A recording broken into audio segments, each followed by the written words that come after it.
Good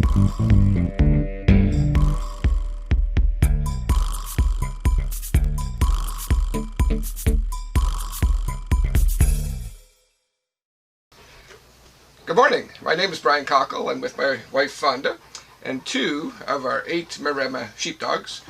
So Shiver beside me and Cedar between my legs.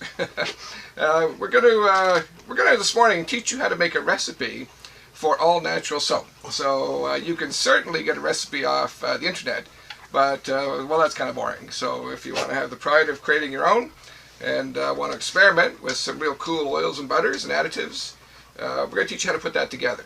So Fonda and I started a company a number of years ago called Lifegevity Soap Company, and we run an all-natural skincare business company. And we brought our company out to the bush in northern Ontario, and we are trying our head at homesteading in the middle of nowhere. We are doing a video series on starting a successful small business, and this is one of the videos in that series. So in today's video, teaching you how to make a recipe for soap.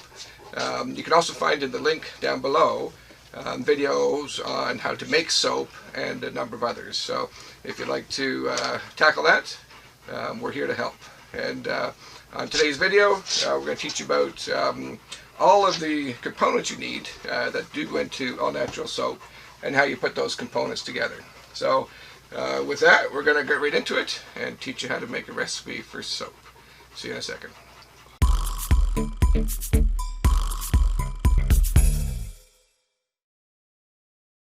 Alright, let's get right into it. So when you're making all natural soap, you need 3 main ingredients, and we're going to start by talking about those ingredients. So the first ingredient you need is an oil, a fat, or a butter. Now your oils can be vegetable oils or nut oils or fruit oils. So coconut oil, palm oil, avocado oil, neem oil, any kind of fruit or vegetable or nut oil will work as your oil. You can also use butters, so cocoa butter, mango butter, all kinds of butters as well. And then you can also use animal fat. Now animal fats can be lard or goose fat, any kind of animal fat. So you do need to have fat or an oil.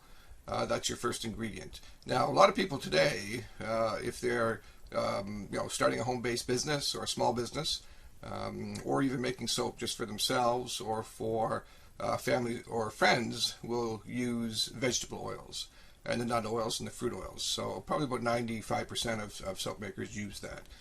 If you're homesteading or have an abundant source of animal fats, you can certainly use animal fats as well. However, I will tell you that if you're doing this, for an artisan soap making business, some customers will shy away from the animal fat soap, so they do prefer the vegetable oils. So today we're going to concentrate mainly on vegetable, fruit, and nut oils. But as we go through it, learn how to actually make a recipe, you can be substituting obviously animal fats or stronger butters into your soap recipe. So absolutely we need to have an oil, a fat, or a butter. The second ingredient you need is lye. Now lye is also called sodium hydroxide. Some people will call it pearl ash, but lye is absolutely necessary to make all natural soap. No lye, no natural soap. When you buy what they call soap, in your supermarket or your big box store, most of those, the majority of those, are not soaps. They're actually detergents comprised of synthetic chemicals. And you get things like parabens and phthalates and coal tars and just a whole bunch of nasty stuff. And parabens, for example, are the same thing that they make pesticides out of. So no, thank you.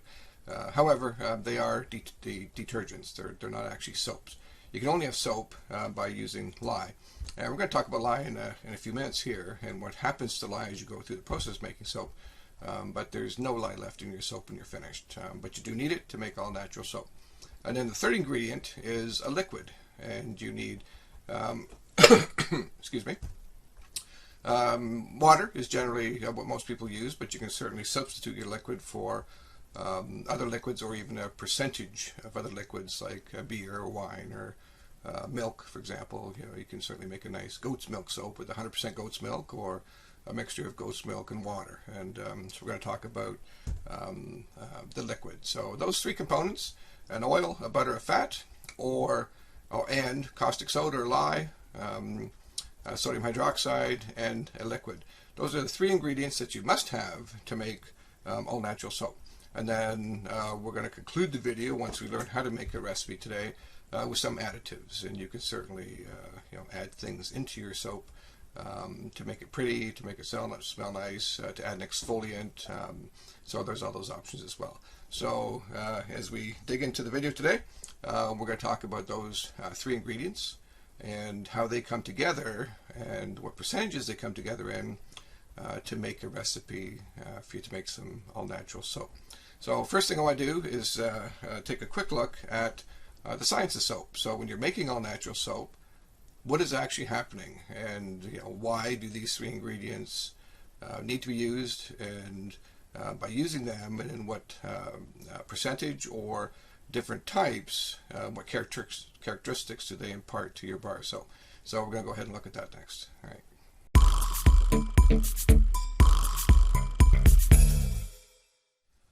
Okay, let's look a little bit at the science of soap. So when you make soap and you choose your oil, your fat, or your butter, what oils is they're known as triglycerides. So tri meaning three, and glyceride being glycerin. So when you make soap, it goes through a process called saponification. So when your fatty acid, which is your oil, so your fatty acid or your triglycerides, are mixed with lye and brought together with the liquid, which is really the catalyst that promotes the chemical reaction of saponification, certain things are happening. So a triglyceride, picture the capital letter E, like you see on your screen here, and a triglyceride is really one molecule of glycerin bound by three molecules of fatty acid. So it's considered a three-chain molecule. Now, when that is mixed with lye, with a liquid, it goes through a metamorphosis, a transformation. This transformation is called saponification. And through the process of saponification, what's happening is the chemical reaction with the lye and the liquid separates the glycerin from each of the fatty acid molecules. So what you end up with is now three independent molecules of fatty acid, one molecule of glycerin that is separated. And when you actually make soap, that glycerin, if it's a hot process soap, kind of raises to the top of your pot and separates from your fatty acids. Now, when it goes through that separation process, that chemical process, I like to refer to it as a metamorphosis, it actually consumes all of your lye. So once you actually make your soap and your compound has saponified, there's no lye left in it. So if you were to take that to a chemist and say, look, analyze this for me, what you would find is now your new product that you've created is glycerin and is the sodium salts of fatty acids. So what happens is the fatty acids actually crystallize into a salt. And then you have glycerin, and then you'll find some plant matter and some liquid in there. So no lye whatsoever is left when it's finished. And then when you do go through the cooking process, if you're doing hot process, and you finish this process of saponification, you mix your glycerin back in, you mix your pot back up, and what you have is a batter of crystallized salt of fatty acids and glycerin, plant matter, and a bit of water. So lye is gone, and when you go through that chemical process and actually make your soap, you end up with a completely different product than when you started. So so for example, if you started with I'll just use one oil for example, coconut oil, lye, and water as your three starting ingredients, Your finished ingredient would be something called, rather than coconut oil, lye, and water, it would be water, glycerin, and sodium cocoate would be the new ingredient. So if you were putting ingredient on your label, you wouldn't put lye on your label because there's no lye in that product anymore. It would be water, glycerin, and sodium cocoate. Olive oil would be sodium olivate. Palm oil would be sodium. So that is the new product that you end up with. So just a little bit about what's happening with the science of your mixture as you're mixing it together and it saponifies, going from those independent components of oil, alkali, and liquid. You end up with a crystallized salt of fatty acid, and that's what soap actually is, crystallized salts of fatty acids, again with some water, some glycerin, and a bit of plant matter. And just for a side note, the larger companies, when they try to make their soaps, they actually remove that glycerin, which is wonderful for your skin, and sell that to cosmetic companies. So replace that with a whole bunch of synthetics. So all natural soap has the glycerin still in it. So that's a little bit about the science of soap and how that's made. Okay, so let's move on to our next section, and I want to talk about oils a little bit, and how do you choose your oils and why you choose certain oils. Okay, so we're going to talk about that next.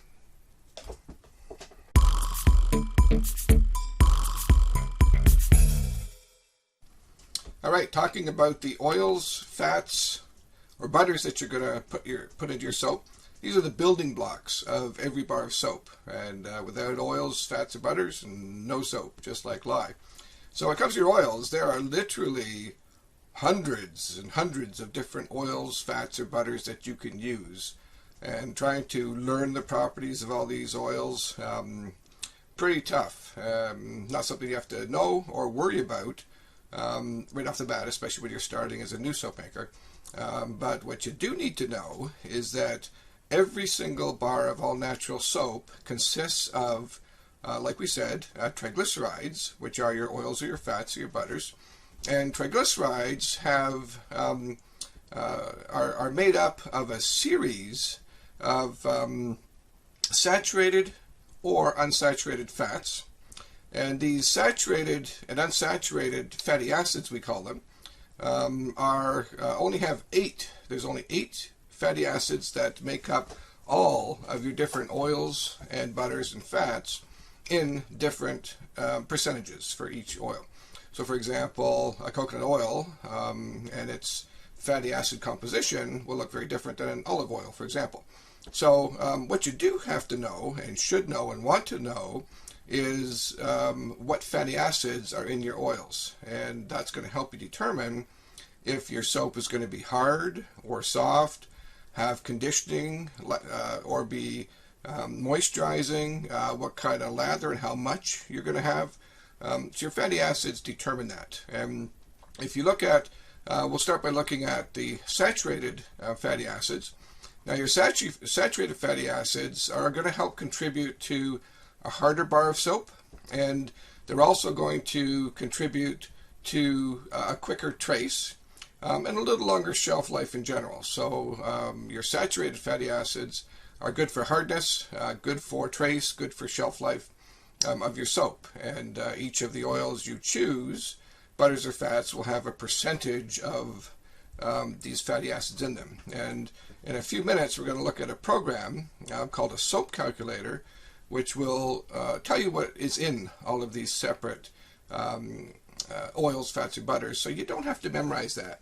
And that's important because it makes the job of making a soap recipe quite easy.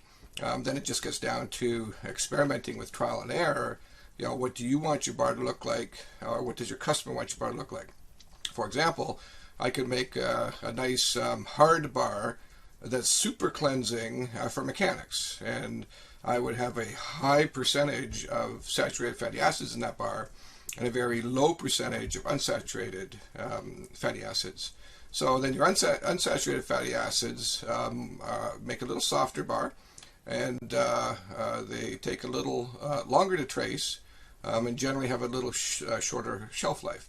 So really the goal as a soap maker when you're designing a recipe is to find a balance between your unsaturated fats, your saturated fats, and to create a bar, and using the right oils and butters within that bar to create what you're looking for. So if you want to have a super cleansing bar, like a bar for mechanics, for example, or after working in the garden all day, you're going to design a bar that has a lot of saturated fats. And if you want to have a really moisturizing, kind of like a premium conditioning bar with lots of bubbles, you're going to use more unsaturated fats. So making soap is really first determining what you want to accomplish and how you want to accomplish that, what kind of bar you want to make, and then you sit down to designing the perfect bar. So it's fun, it's exciting, and it's trial and error, and it's no different than making a cake or any type of recipe. You use certain ingredients in the right percentages, and then you have your cake. And if you mess some of those up, the cake's not so good. And you certainly can mess up some soap recipes, but that's why you learn about your triglycerides and the fatty acids within them, and there is only 8 of them that you need to know, which you can see on the screen there. And once you learn the characteristics of each of those 8 fatty acids, which your soap calculator will help you learn, you can design the perfect bar of soap. So that's pretty cool. One other thing I did want to talk about before we get into actually making a recipe, which is now, is that every single oil, butter, fat, has what's called a saponification value.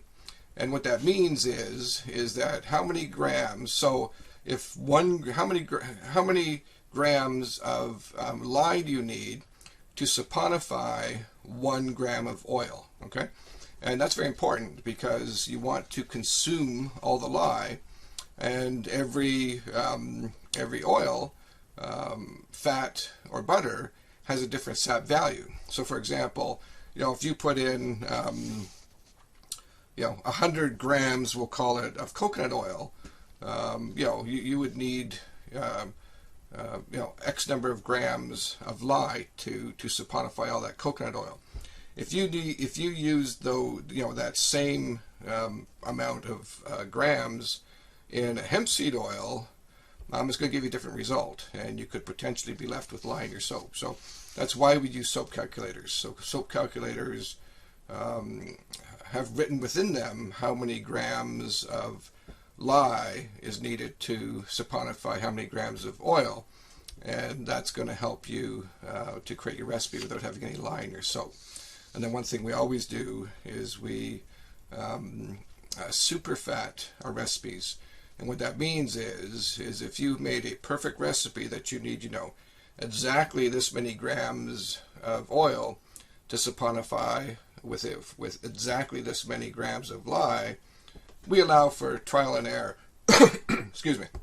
And why we do that is for 2 reasons. Number one is you always want to have a little extra oils in your soap, so you aren't having any hot lye left, or caustic lye in there. You don't want hot soap, it's called. So we always put in a little extra oil. And the second reason is putting in a little extra oil really helps with your bar being more conditioning and moisturizing. So you've got some oils in there that haven't been affected by the lye, and that's going right on the skin, which is great, especially for some of the skin loving oils. Some people will save that extra bit of oil and put it in after the saponification, and then you have that real premium oil within your bar of soap without becoming a crystallized salt, fatty acid. So that's one thing we certainly do as soap makers.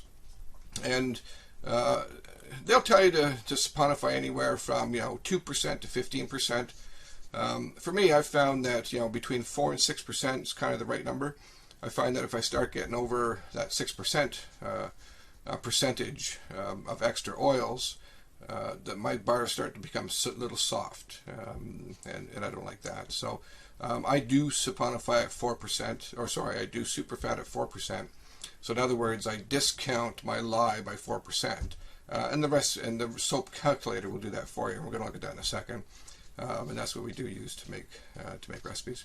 if you were a new soap maker, I'd recommend, the 6 to 7, even 8% to start with, just to be safe. And there are risks when actually measuring out a recipe. You could, not get everything out of your, measuring cup. And if you leave some stuff behind, some oils behind, that's, changing that ratio. You could have a bad scale. That'll certainly change your ratio. So there's, other reasons as well why you want to make sure you're super fat. So with that, we're going to go and we're going to open a soap calculator and actually make a recipe. So we're going to do that right now.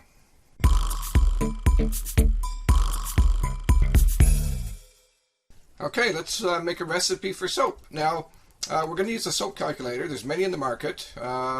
You can find them at soap making supply companies. There's some soapers out there that run blogs that have them. But I like to use one called Calc. Calc has been around forever. I think it's one of the originals. It's intuitive, it's easy to use, and you can experiment relatively easily within it. So you're going to want to open your browser and be at your computer, and if you're not, just pause your video and maybe get to your computer if you're on a phone or something. And once you're at your computer, you want to open up your browser. It doesn't matter which browser you use. And you want to type up here in the address bar, which of course is at the top here. You want to type SOAPCalc.net. All right, SOAPCALC.net. And once you do that, hit enter, and it's going to bring you into Calc. Now, what I've done is when you open it up, it's going to look like this. However, it's going to have advertisements on the left-hand side, the right-hand side, the bottom, and the top. I've removed those for the purpose of this tutorial. However, they are there, and that's how the content creator, of course, creates his income from making this program. So don't worry about the advertisements. This is a free soap calculator. As I said, intuitive, easy to use. I'm going to run through all of the different components within it, and by the time we're finished, we're going to have a recipe. And you can certainly either work along and start your own recipes, or just watch. Obviously, it's always easier to work along because touching it, feeling it, using it is how you learn it. So a soap calc is what we're going to use. Now, I don't use this anymore. It's what I did start with.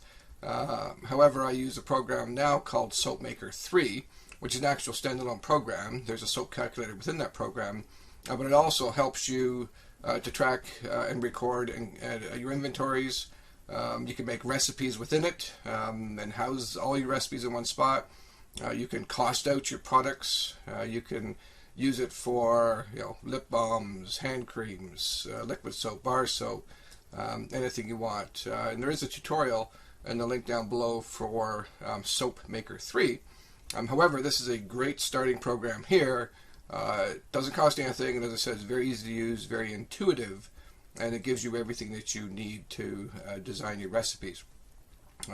Soap Calculator 3 does cost money. I think it's just under $100.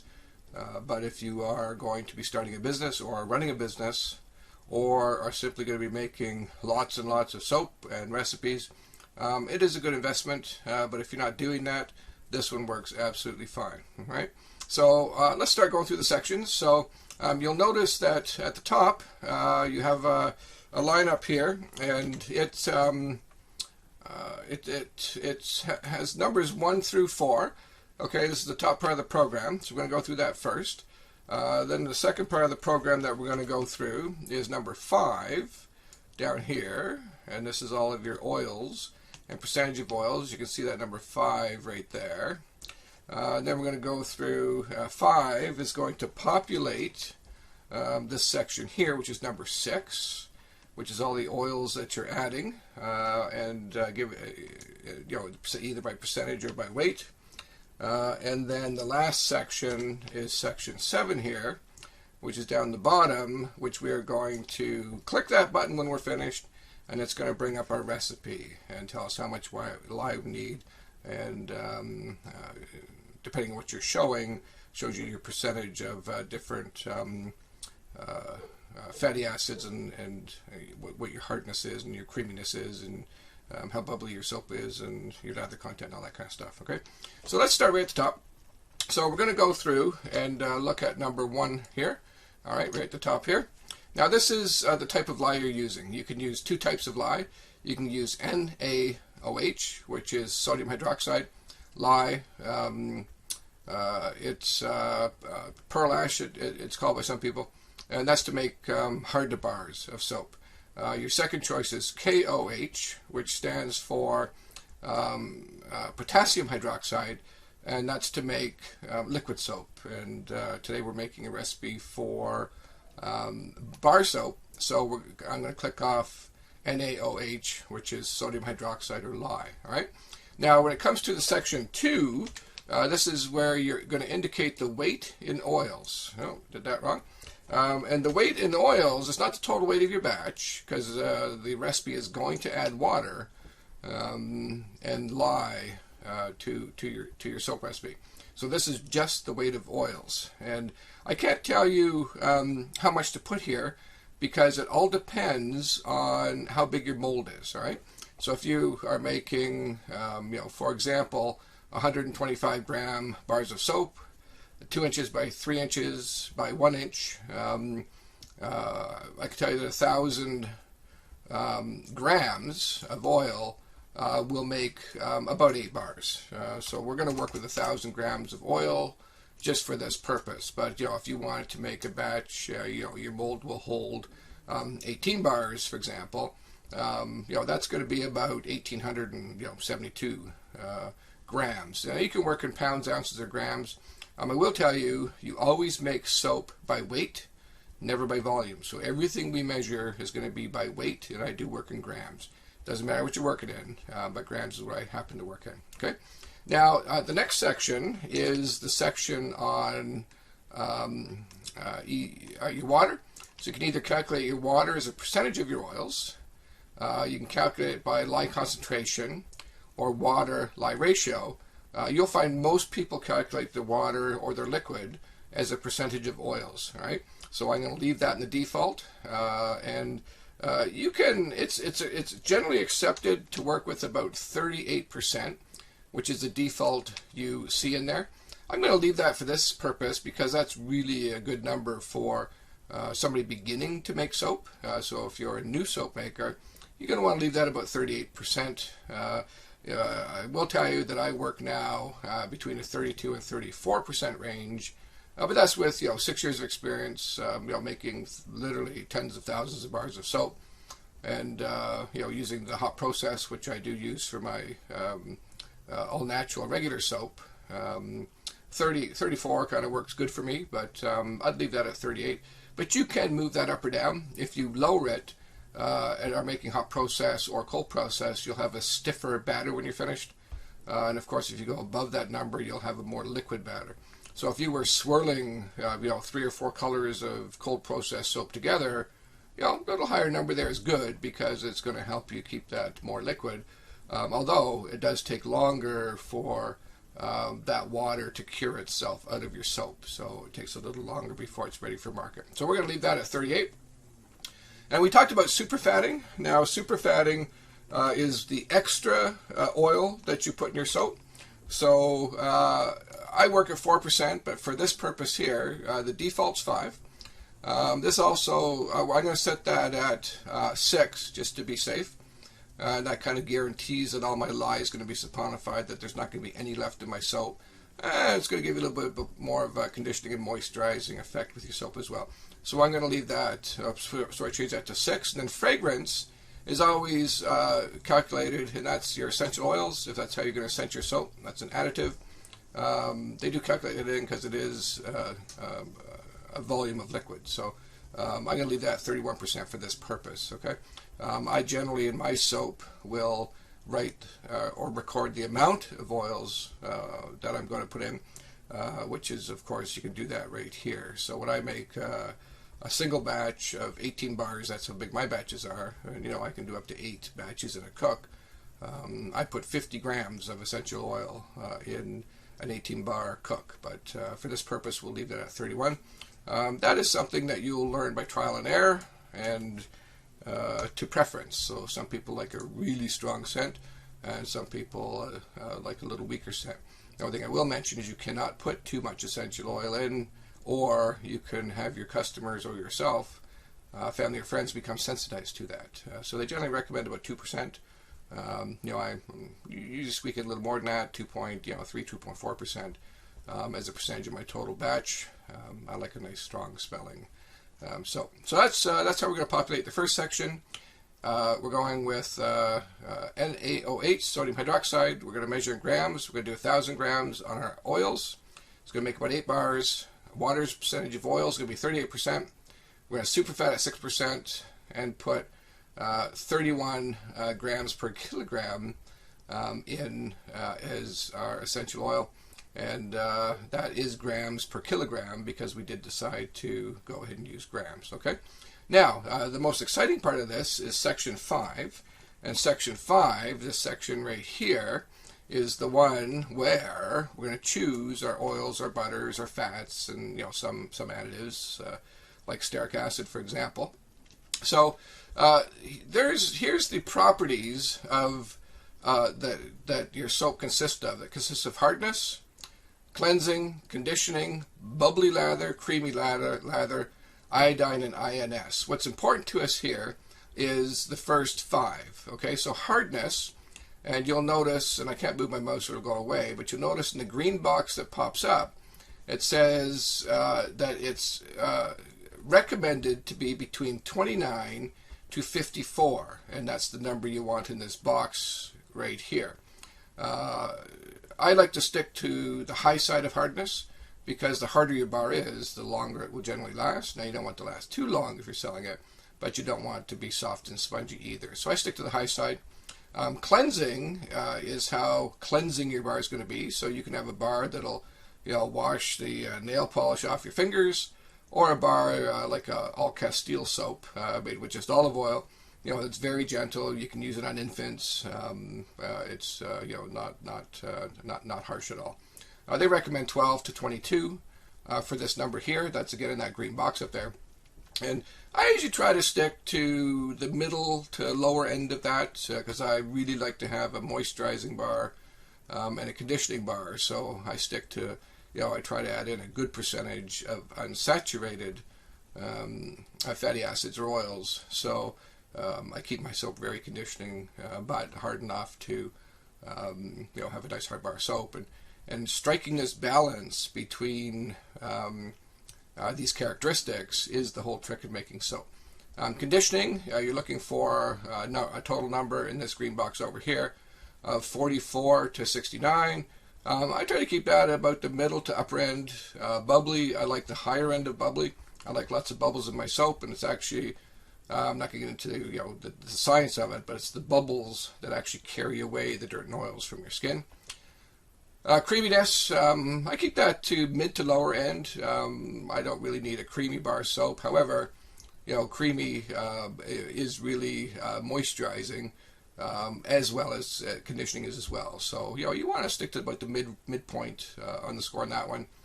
And then iodine and INS are not really important.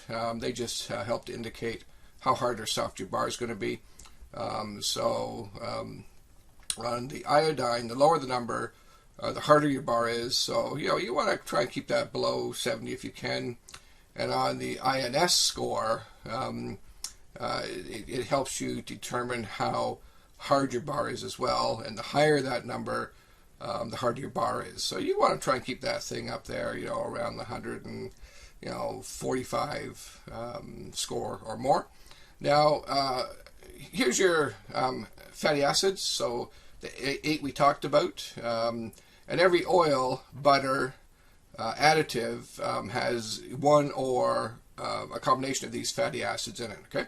And I'm just going to show you that. So if I wanted to pick, we'll pick something nice, like an avocado oil. So when I click on avocado oil, which I just did, it shows you the individual characteristics of avocado oil. So here's its hardness score by itself. It's 22.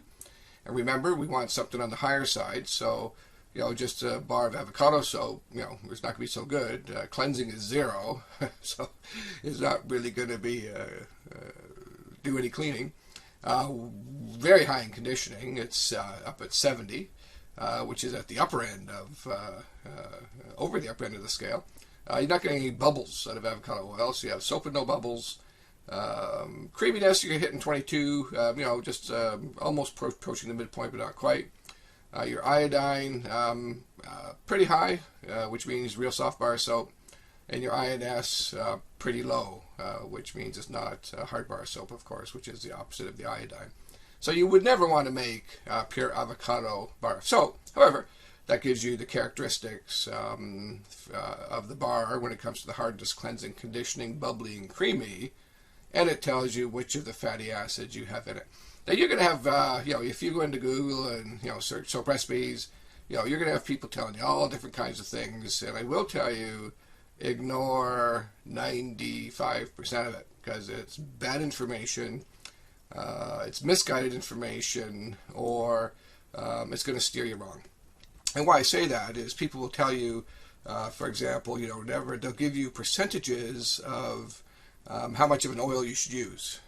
They'll say, okay, so the coconut oil used between 5 and 50%, for example, is kind of a standing rule out there. Throw that rule out the window. You have all the tools in front of you to create any kind of bar of soap you want for any purpose, and you can overcome some of these conditions that they set on you. So, for example, I do make a bar of soap with coconut oil with 70% coconut oil in it, and I use the other 30% with unsaturated fatty acids, unsaturated oils that really bring up the conditioning and creaminess. But it's a really, really high cleansing bar of soap. Now, it's certainly not for your boutique bathroom and your guests. But if you're working out in the car or working out in the garden, and you want your that dirt to go away, the dirt's going away, and adding that extra unsaturated fat into the or oils into the bar helps it to be not as drying, right? So there's really no rules. Some people will say, don't make it all a bar of soap with all olive oil because it'll never harden. Well, that's because they don't understand, how to make soap or the fatty acid properties of soap. Olive oil, soap from, the early 1600s onward, when we could actually find records of soap, the original soap was 100% olive oil soap. And that's called a Castile soap. You've probably heard that word before. So a Castile soap is a soap that's made from 100% olive oil. Now, you certainly can't make a bar of Castile soap and use it tomorrow.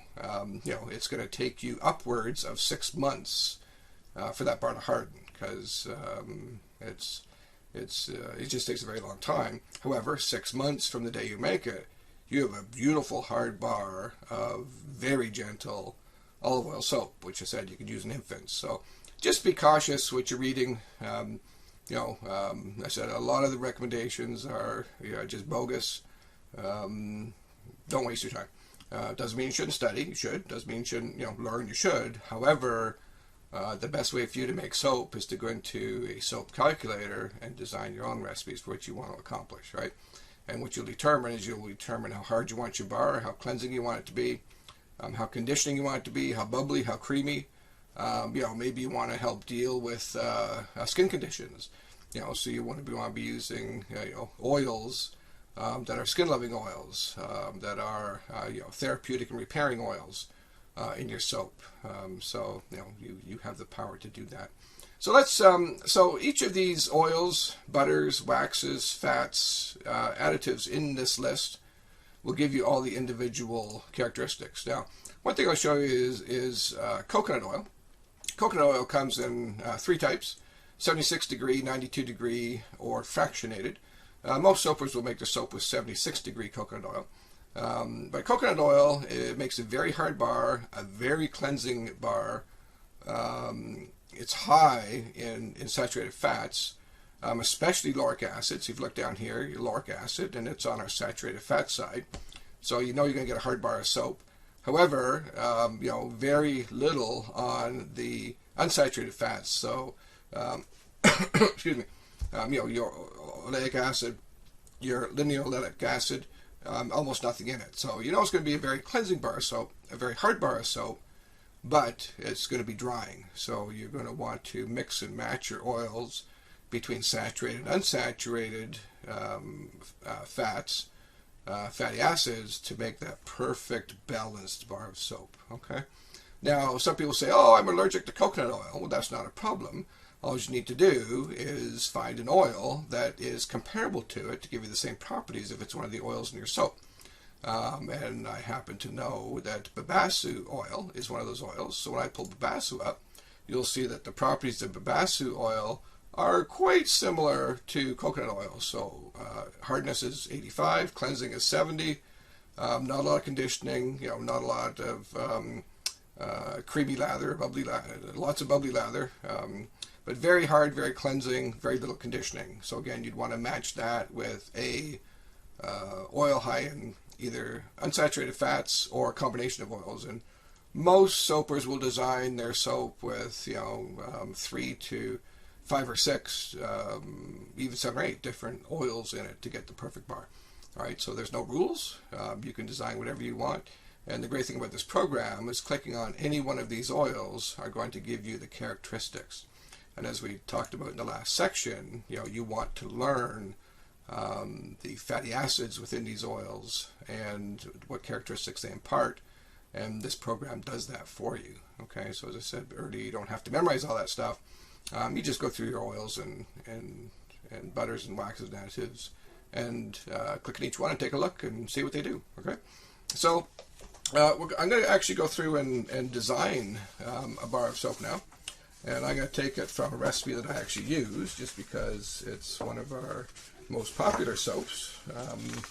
It gives me all the characteristics that I'm looking for. Okay, so I'm going to now, I just did want to talk about section 6 before I do that. So in section 6 here, this is going to give you the result of what you're doing, right? So your oils are going to get added into these bars here. And I like to work in percentages because then I can, just change a percentage, make sure my total equals 100, and you're good to go. All right. You can name this recipe if you want, and you simply type that name into this box here. Okay. So let's call. I actually will go ahead and do that, and well, you can name it recipe 1 through 12. Looks like they changed that, but that's okay. All right, so I'm going to start with palm oil, my recipe. And oh no, palm oil, you bad man.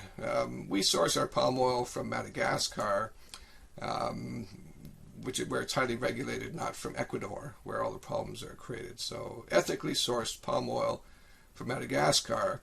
Now I'm going to double click on that, and you'll notice that moved that palm oil up to this first box up here. Okay, so now our first ingredient is palm oil, and I'm going to put my palm oil in at, and I'm just going to look at my existing recipe, 38%. So 38% of this bar of soap is going to be palm oil. Okay, my second ingredient I'm going to put in here is olive oil.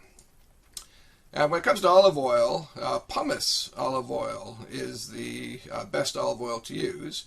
And that's basically olive oil that is not being processed at all. It's kind of like pure olive oil. So pumice olive oil is what I'm going to use. So I'm going to double click on olive oil pumice. And in that percentage, I'm going to put 32% in. So that's going to have 32% of olive oil in that recipe. Okay. All right, now my third ingredient is going to be coconut oil, because we do want to have some pretty good cleansing in the soap, not too much. So 76-degree coconut oil, and I'm going to put that in at, I think 20% is what I'm using that. And yep, 20%. 20% for this recipe. All right, and my fourth oil I'm going to put in here is castor bean oil, or just called castor oil. So I'll click on that, and I will show you on this left-hand side. Castor oil is one of those miracle oils, and it's almost 90% ricinoleic acid. All right, it's the only oil, fat, or butter you're going to find with that particular fatty acid in it. And it's very conditioning and bubbles through the roof. It's very creamy. It just really gives you all those characteristics you want to add to a drying or harder bar of soap. The only challenge with castor oil is you never, and I just said, don't follow these rules. However, from experience, you don't really ever want to use more than 15% or your bars will get very rubbery, okay? So I'm going to go ahead and put in my castor oil, and I'm going to put that in at 8%. Okay, there we go. And then I do add a little bit of an additive, which is stearic acid. So if you look over here on your fatty acid side, stearic acid is one of your fatty acids right there, okay? So I'm going to add in pure stearic acid to help with the hardness of this bar a little bit, because palm oil, olive oil, and castor oil don't contribute to hardness very much. So putting a little bit of stearic acid in this recipe is going to help me harden this recipe up a bit. So I'm going to click that, and I'm going to put 2% stearic acid in there, okay? Now, that's it. That recipe, it's kind of, our first stab at it is done as far as I'm concerned. Now, if I was doing trial and error, we'd go look at the recipe, look at the numbers we came up with. If we liked it, try a bar. And if we found the bar was too hard or too soft or not conditioning enough, or, you're not getting enough of the type of lather you want, creamy lather or fluffy lather, or you don't have a stable lather, you go back and you start playing, and depending on what your challenge is, all right? But for this purpose, I know this is a solid recipe because I use it day in and day out, and we sell thousands of bars of this soap. So I have number 7 down here. I'm going to go calculate recipe. And when that happens, a couple things are going to happen. It's going to populate this all category here. So you're going to be able to see the numbers for hardness, cleansing, conditioning, bubbly, creamy, iodine, and INS, all these oils added together, okay? So I'll go calculate recipe, and that just happened, okay? So 2 things happened here. It showed you, number 1, the new numbers, okay? So this is now your hardness, your cleansing, your conditioning, your bubbly, your creamy, your iodine, and your INS, for all those oils combined together in those percentages. If you added or subtracted oils or changed percentages of oils in there, obviously you're going to get different results. Now, the next thing it did is it showed us that we actually have 100% of usage. So if you added up 38, 32, 28, and 2, it equals 100. If it didn't equal 100, you're going to have to go and make that equal 100, okay? Because when you're working on a percentage, it's a percentage of 100. All right, and the third thing that happened here, once we hit calculate recipe, is it gave us our weight in grams of our 1,000 grams of oils for this recipe. So we know that all of these 5 ingredients have to equal 1,000 grams because we're making a recipe with 1,000 grams in it. Okay, so that happened as well.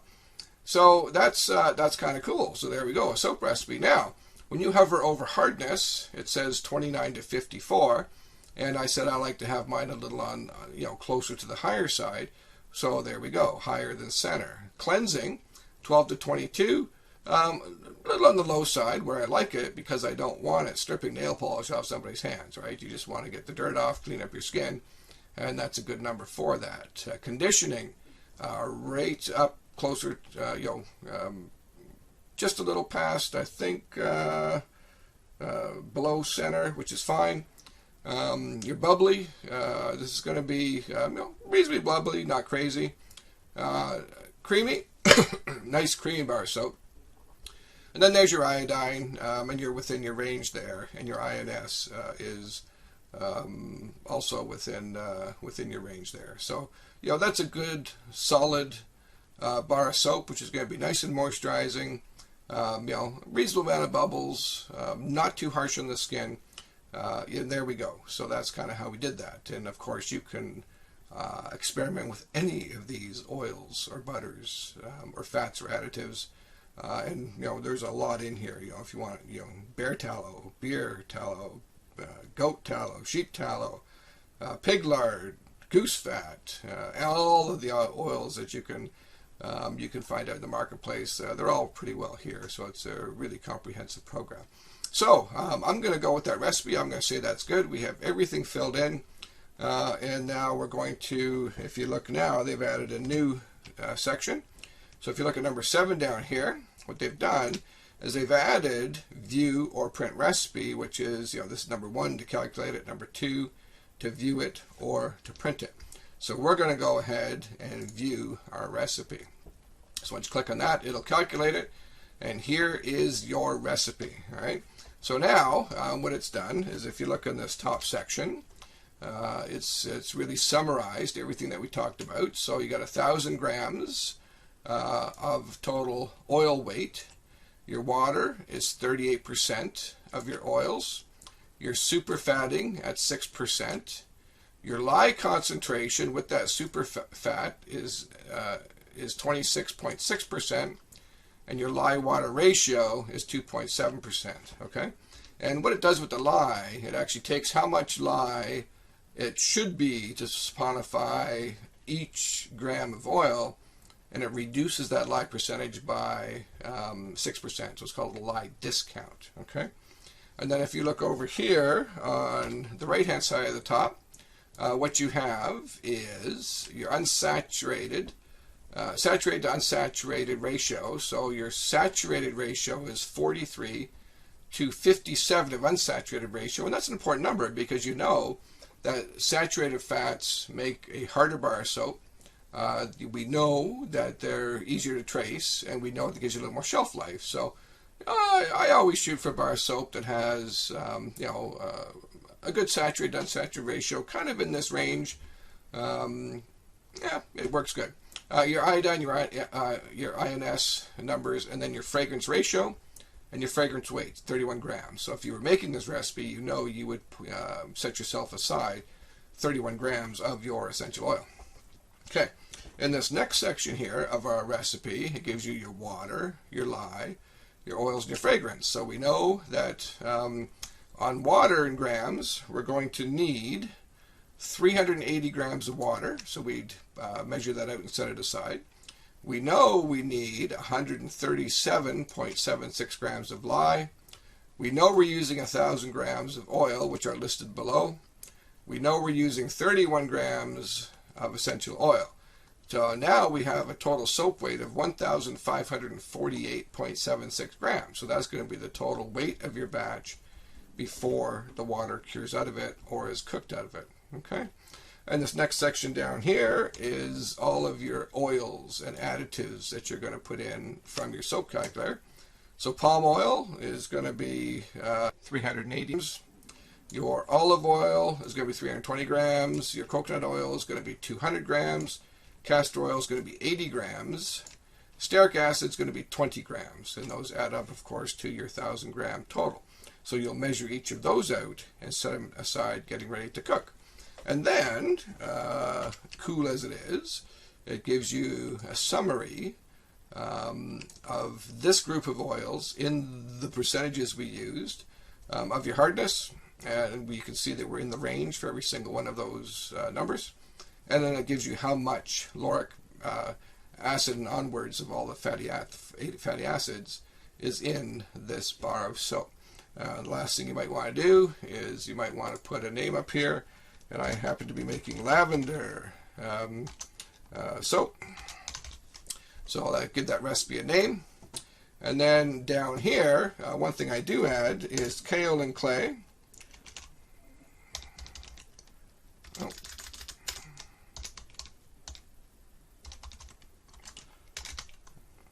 And I put 16 grams in my recipe. So I'll add that there. And then what I'd simply do is I'd hit print, and print is up here, right there, and that will print that recipe out for you. Okay, and if you did want to save it back on this page here, you would go save recipe, And again, recipe 1 through 12. You can't, I don't think you can name them, but you can save up to 12 recipes here.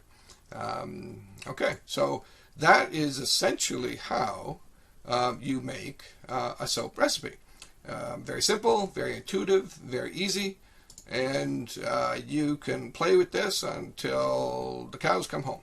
So there's no rules, and the only rule is, well, there is one rule, that you have enough oils to saponify all your lye, but that calculates that for you. Okay, so there you go. So hopefully that helps, and you can go into Soap Calc at soapcalc.net, and you can start playing with recipes and make the perfect bar soap for yourself, friends, family, or to sell. And all the bars that we do sell are made within a soap calculator at Lifejevity Soap Company, Inc. All right.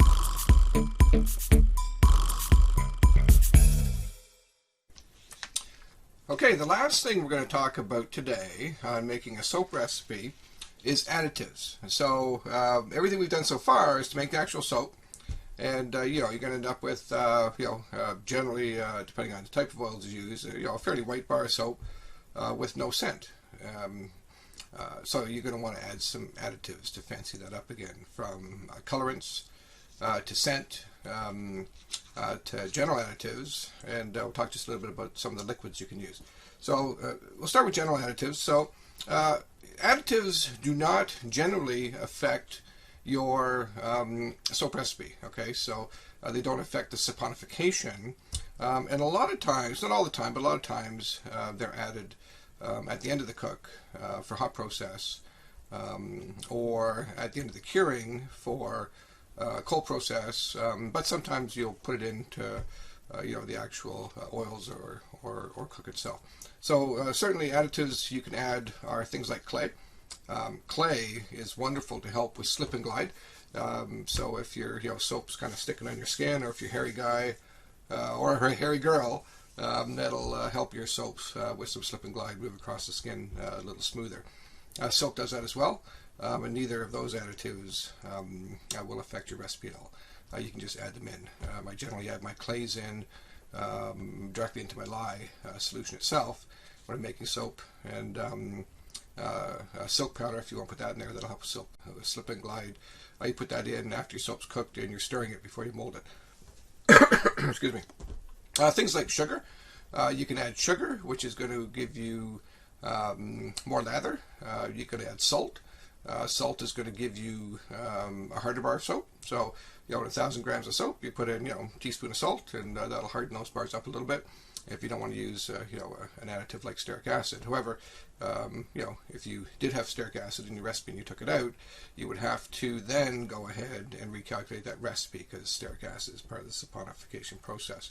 If you wanted a detoxifying bar of soap to pull toxins out of the skin, some clays certainly do that, like a kaolin clay, but activated charcoal will do that. So you can throw activated charcoal in your soap, give you a nice gray or black soap depending on how much you put in. That helps draw some toxins out of the skin. You want to impart some minerals into the skin. You can add deep sea mud, for example. So that would be an additive into your soap. Some people like to make or have an exfoliating soap, soap with a little bit of scratch to it, which cleans off the dead skin cells from your skin. And you can use things like coffee grinds, ground nuts, pumice, cornmeal, eggshells, oats, grains. You can use all those kind of things, and none of those things affect saponification either, so they're an additive. Although if you want to use eggshells, you'd grind them up nice and fine, and you put them in only hot process soap after all of the lye has been cooked out. And then you can add that into your batter before you mold it. So additives are good. I wouldn't use additives unless you're trying to accomplish a very specific thing. Too much, people go crazy. I've seen people throwing oatmeal on top of a finished bar of soap and flower petals. And if you're selling a novelty soap, for one-off gifts, sure, you could do that kind of stuff. But if you're looking to develop a soap company, hopefully have that be your income in the future, and turn that into a six-figure business, you want to make soap that people are going to use every single day, become in love with, and loyal customers. And if you're making novelty soaps with a bunch of crap thrown on top, that's not really it. So be smart about it, but certainly you can experiment. Nothing you can really break. I just recommend you don't go too crazy. All right. And that's just a short list. I mean, that list goes on and on and on and on. All people are using all different kinds of stuff. I just exercise caution. The next thing is liquids. So, basic soap you're certainly going to make with water, but you can substitute that water either 100% or a percentage of it if you want to add some different things into your soap and make something really cool. So, for example, if you wanted to make goat's milk soap, which we happen to make at Life Longevity Soap Company, real creamy moisturizing bar soap. Same lipids found in goat's milk that your skin naturally produces. Really nice soap. You could use 100% goat's milk. However, I'd recommend on something like a goat's milk that will scald if it becomes too hot to make a cold process soap. Make your soap, mold it, and throw it into your freezer, and keep that from heating up to that 220 to 40 degrees. And that way you won't scald your soap and turn it brown. So you can certainly use milks, or you can use a percentage of water and milk. Certainly do that. You can use juice. Generally, I recommend juice in a percentage. Maybe 15 or 20% juice to water, because juice will have a tendency to go brown if you use 100% juice. So you're going to get brown soap. So you don't want that. You can use beer. You can use wine. The only reason only thing you have to do with those is gently simmer your beer or your wine on top of a stove to simmer that alcohol out, and then you can use that beer or wine to make soap at 100% if you want. And a beer soap or a wine soap makes a very, very bubbly, lathery bar soap. So because of the sugars that are in beer and wine. So you can experiment with liquids as well. There's really no rules. Trial and error. But certainly you can't go wrong with the milk soap. You can't go wrong with the beer or wine soap. Try to exercise caution on the juices so that you can, kind of discolor your bar. Not smell so good if you use too much juice. So you can certainly use juices. The other thing is colorants. Now, colorants are one of those topics that people will fight about. If you're trying to make an all-natural soap, people will tell you, certainly never use oxides, for example. Oxides are certainly natural, but they're processed in a laboratory, and chemicals are used, and by the time you get the actual oxide for the colorant out, might not be so natural anymore. But because natural is not regulated, you got people putting it on their label as natural, some people not. I kind of like to trial on the edge of safety. So why risk it? So what I use, because we are selling an all-natural bar of soap, is I use root, nut, and seed powders. Can't go wrong with those. You take a powder like a madder root or an alkanet root. You have it ground up, and you throw that powder either into your soap, or you infuse it in your oil, put it in your lye, and you get colors. Like an alkanet powder will give you a nice purple, light purple or dark purple, depending on how much you put in. Madder root will give you a nice pink color soap. Alkanet seed powder, a little bit will give you yellow, a little more will give you orange. So you can use seed powders to get really nice colors. You're not going to get deep blue, aquamarine colors. But if you want to stay natural, you're safe to go with seed, nut, and root powders, all ground up, because then you can either put them directly in your soap, a little wee bit of exfoliation, or you can infuse them in your oils and then strain them out to get your color. Some have to be put in after all of your lye has been saponified. So things like a madder root, an alkanet powder, can go in right into the batch of soap, into your oils. Other oils, like a kelp powder, for example, or a nettle leaf, needs to go in after the lye is saponified, and there's no more lye in there. otherwise that stuff will turn brown. So I'd recommend seed powders, nut powders, root powders. However, I mean, to each his own. And if you're not looking for all natural, you can use synthetic colors. But I certainly don't recommend that. So once you get some additives and you get some nice color to your soap, the next thing you want to do is you want to scent your soap. Now, you can scent with fragrance. Fragrance is a synthetic. Again, if you're making all natural, you can't use a fragrance and sell it as all natural. Now, some people will say, well, if it's below a certain percentage, you don't have to put in the label. That's deceptive. Don't do it. All right. So if you want an all natural soap, use essential oils. Okay. Essential oils come in high notes, mid notes, and base notes.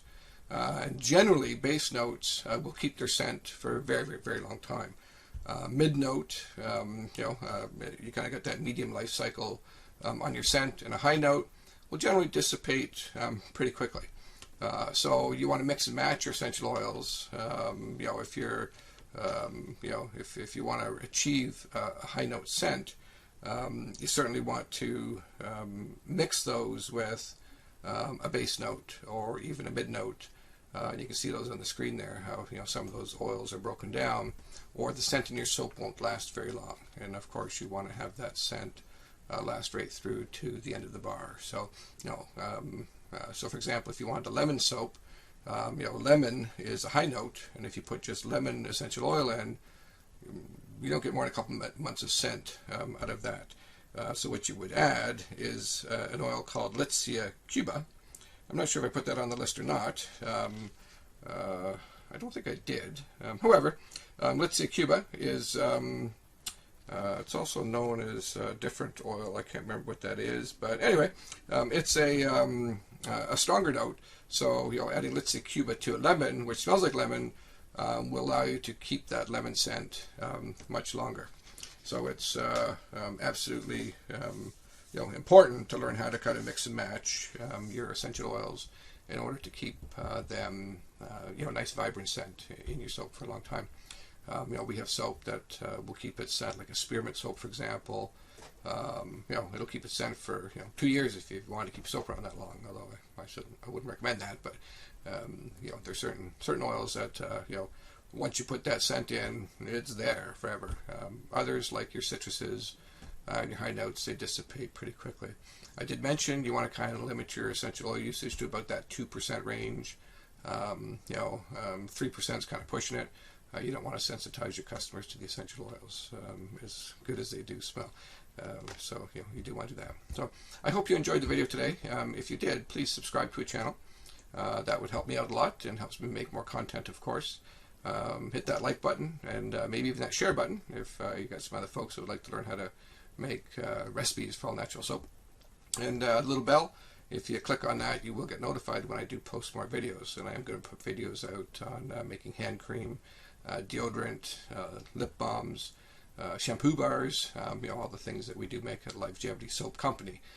So if you'd like to learn about that kind of stuff, go ahead, hit like, share, subscribe, and hit that little bell.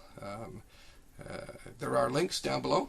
We do have a book we've written that's very comprehensive, start to finish, to start a soap making business or skincare making business. Highly recommend that. You can get it at Amazon. Hardcover's a little expensive. You got to make it and print it and ship it. Ebook's real cheap. You might enjoy that. And there's other videos, of course, in the link down below in the description of the video for SOAPMAKER 3, which is a more professional program, which helps you to make recipes, track inventories, do pricing on your products, all that kind of stuff, even invoice customers. Real good program. I have a couple links down there for actually making soap. So if you haven't got to the point of making soap yet, you can learn how to actually make soap. I've got a couple of videos on that, and a bunch of other soap making and business running topics. So thank you for joining today. I hope you enjoyed the video, and please subscribe and share and like. All right, thank you very much.